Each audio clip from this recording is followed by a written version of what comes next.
Salut, c'est Harvey, et aujourd'hui, Cowabunga Dudes! Meilleure intro du monde.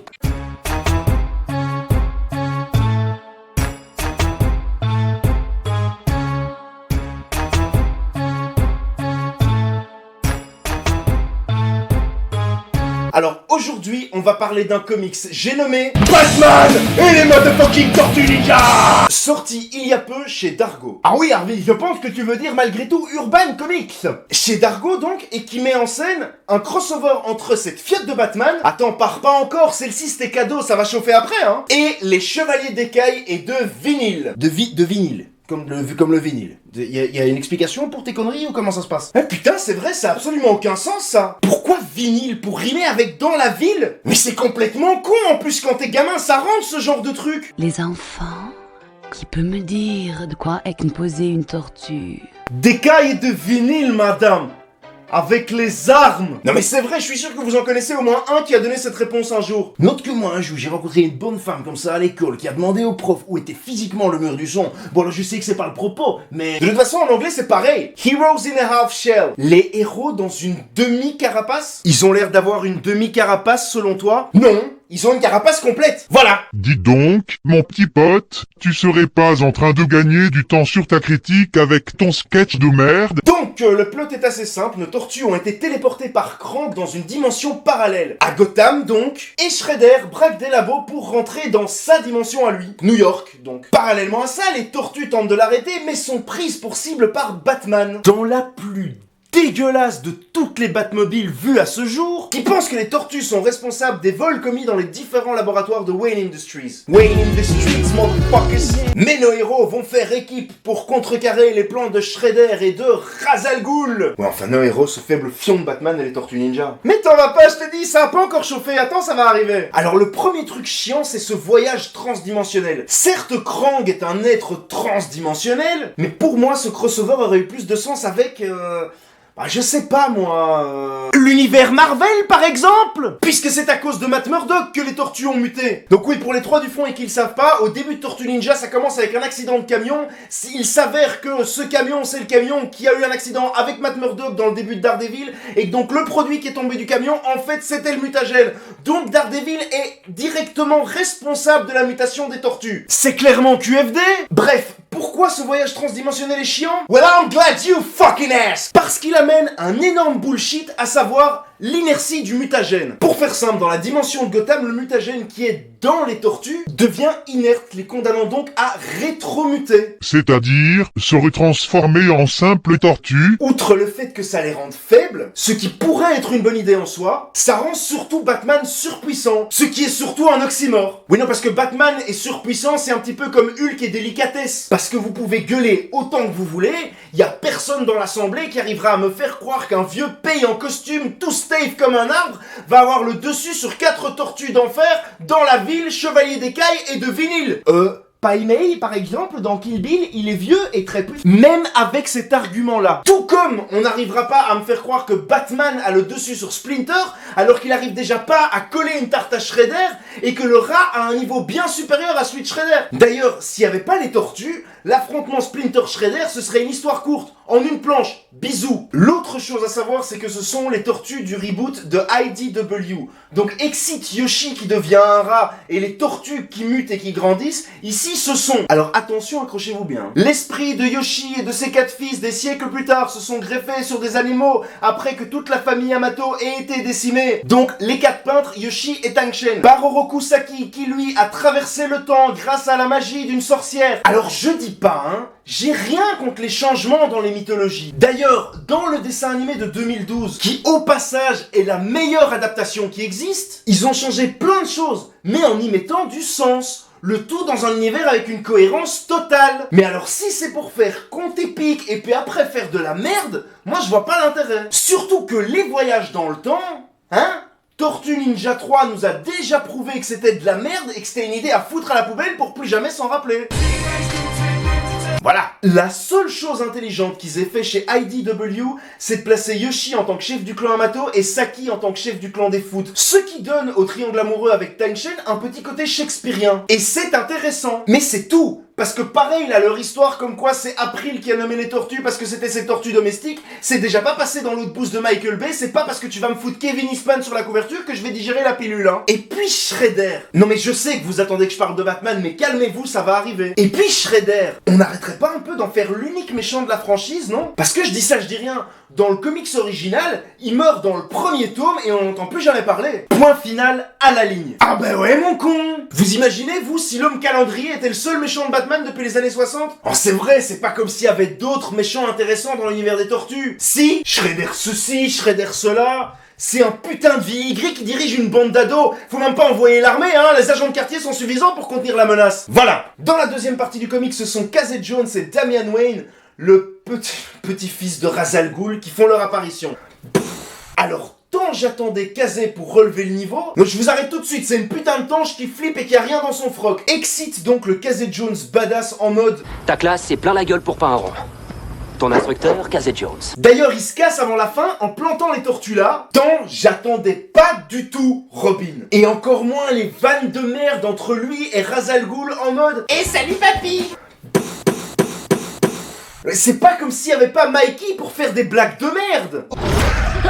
Au chapitre 5, nos tortues décident de rentrer donc à cause de cette histoire de merde de mutagènes inertes pendant que Batman et Robin foncent vers l'asile d'Arkham pour affronter Shredder et tous les méchants de Batman. Cette décision relèguera donc nos tortues au rang de gros nazes de service. Alors bon, c'est pas non plus comme si les tortues avaient jamais affronté des gens plus puissants et plus badass que les méchants de Batman. Ah ben non, je suis désolé. Mikey a de quoi rendre le Joker dépressif avec son humour de merde. Léo et Raph ont une puissance technique et physique supérieure à tous les méchants qu'on a connus dans Batman, y compris Bane. Et Donnie a une intelligence supérieure à l'ensemble du Arkham Crew. Sans compter que... ce sont des ninjas! Et que donc t'es pas censé savoir où et quand, et surtout comment ils vont frapper. Alors dans la série, bonjour, je suis un mouton et je fais tout ce qu'on me dit avec du gros fan service de merde qui va à l'encontre de toute estime de soi. On a la mutation des méchants de Batman. Alors je dis pas, je veux bien admettre que le pingouin et sa mutation en pingouin, éventuellement, à la limite, hein, peut-être un petit peu, ça passerait sur un comics des Tortues Ninja comme méchant. Mais alors, le Joker en serpent, l'homme mystère en raton laveur. Ah oui, alors très smart, on a Freeze en ours polaire. Et Harley Quinn en chienne. Ouais, enfin moi, sans déconner, hein, je trouve que Harley Quinn en chienne, ça passe quand même vachement bien. Ouais, c'est pas faux. Oh, ça va. Oui, moi j'aimerais bien que les féminazis commencent déjà par se calmer, parce que c'était de l'humour déjà pour commencer, d'abord. Mais surtout, j'ai pas compris pourquoi ils ont transformé Poison Ivy en fourmi, sauterelle, travelot. Non, c'est vrai, c'est pas comme si dans les Tortues Ninja, il y avait pas déjà un personnage qui s'appelle Snakeweed et qui a muté avec des plantes. D'ailleurs, c'est dans ces petits détails que tu vois la perfidie des gens qui sont derrière ce comics. Tout comme le team-up Poison Ivy Mr. Freeze qui rend clairement hommage à Batman et Robin. Putain, mais pourquoi vous faites des références aux deux pires films de chaque franchise? J'ai même pas envie de parler de l'horrible armure Intimidator de Batman, qui d'ailleurs disparaît entre deux cases du comics à la fin. Le combat final, quant à lui, ne dure que quelques planches. Et à mon avis, les gens de chez Dargo, Urban Comics, Larby, dis tu arrêtes un peu monsieur je sais tout, en plus de nous publier un contenu médiocre, se paye le luxe, attention parce que je sais que vous l'attendiez celle-là, de ne pas faire relire la version finale du texte et donc de laisser des fautes grosses comme des maisons dans les bulles. Bref, s'ensuit une conclusion en 3 planches, dont une planche entière consacrée à Batfiot. Ah, on y arrive enfin! Qui geint encore auprès de ce pauvre Alfred sur la mort de ses parents. Putain, mais Bruce, t'avancerais pas un peu dans la vie? Non mais c'est vrai, Batman ceci, Batman cela, bah à la fin il faut arrêter de faire tout un pataquès parce que ses parents sont morts. Batman, c'est juste un putain de péteux, fan d'Indochine qui sait pas quoi faire de son fric et qui a trop de gadgets. Du Justice League, ma couille, oui, t'as déjà vu un objet Batman dans mon décor?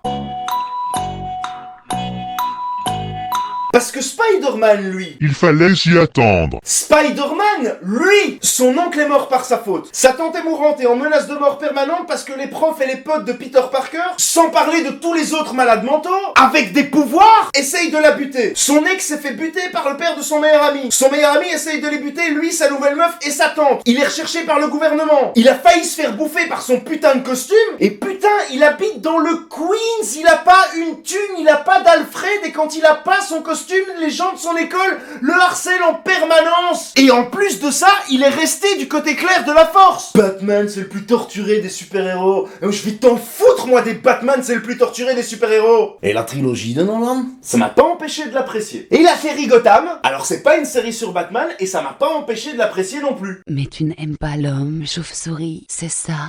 J'aime bien Nightwing à la limite. Et ça m'empêche pas de dormir le soir. Voilà. Et de toute façon, on se serait mieux marré devant Mikey et Spidey qui font les cons que devant l'autre dans son costume démo tout raide qui fout des patates à tout le monde sans poser de questions. Peace. Merci à tous d'avoir regardé la vidéo jusqu'ici. Comme d'habitude, n'hésitez pas à vous abonner, à partager ou à lâcher un petit pouce bleu. Toi tu leur demandes de lâcher des pouces bleus après avoir trashé Batman, t'es un courageux. Bah ouais. N'hésitez pas à me dire dans les commentaires ce que vous avez pensé du comics si vous l'avez lu. Tu peux même me taper une analyse comme ça, je la lirai. Si pas, bah n'hésitez pas à le lire et à vous forger votre propre opinion et puis à venir me la donner en dessous dans les commentaires. Non, je dis ça parce qu'il y en a encore 2-3 qui n'ont pas compris le concept de l'émission et qui pensent que ce que je dis sont des vérités profondes, établies et indiscutables.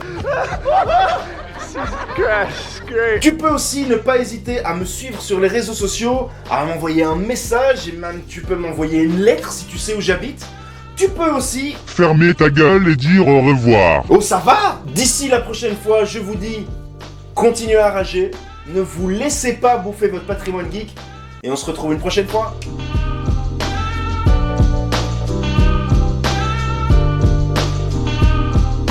Tout comme on n'arrivera pas à me faire croire que Batman a voilà, j'ai oublié, et c'est pour la fin de l'émission. Le générique, le bêtisier. Tu réagis un peu ou qu'est-ce qui se passe?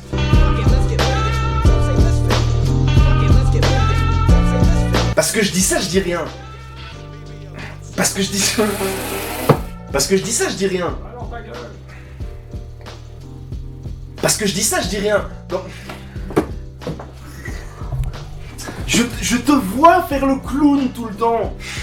Parce que je dis... Non, je me marre. Ok, donc je dis ça, je dis rien. Elle dit rien alors.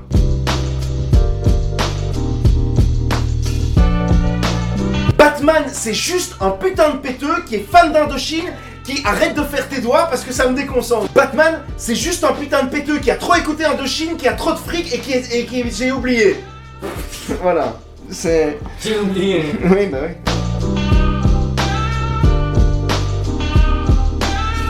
Tu peux aussi me suivre sur les réseaux sociaux, tu peux ne pas hésiter à fermer ta gueule et arrêter d'oublier ton texte, putain c'est quand même pas compliqué, c'est au revoir.